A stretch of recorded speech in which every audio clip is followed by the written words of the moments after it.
Goeiemôre. Baie welkom by vanoggend se saamwees. Ja, wat 'n vreugde. Wat 'n oorwinning is dit nie om te weet Jesus Christus leef.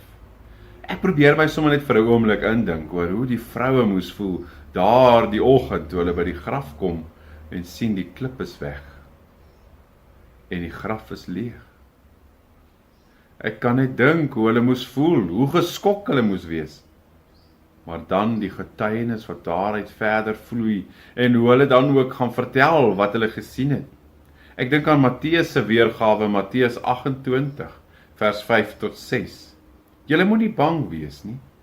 Ek weet julle soek vir Jesus wat gekruisig is. Hy is nie hier nie, maar hy is uit die dood opgewek. Oorwinning. Hierdie oorwinning van die Here Jesus Christus maak my eintlik deel van soveel meer. Dit maak my deel van sy oorwinning. Dit maak my deel om te weet dat dit wat ek hier ervaar in hierdie lewe, die lyding wat ek hier moet verduur, as ek Paulus se woorde mag gaan haal, weeg nie eens op teen die heerlikheid waarvan ek mag deel hê nie. Om te weet ek kan in 'n versoeningslewe leef, 'n lewe wat versoen is met God.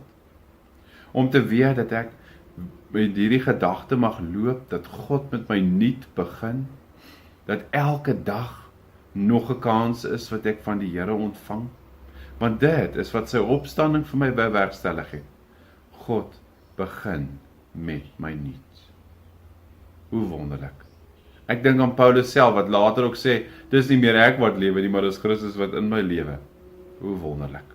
Mag dit wees dat dit is wat mense in jou lewe mag sien, mag ervaar, dat dit Christus is wat in jou leef, omdat jy glo in hom wat opgestaan het, in hom wat die dood in alle opsigte ook oorwin het, omdat hy ons oneindig lief het. Kom ons bid saam. Here ons Here, ja, U het die graf oorwin.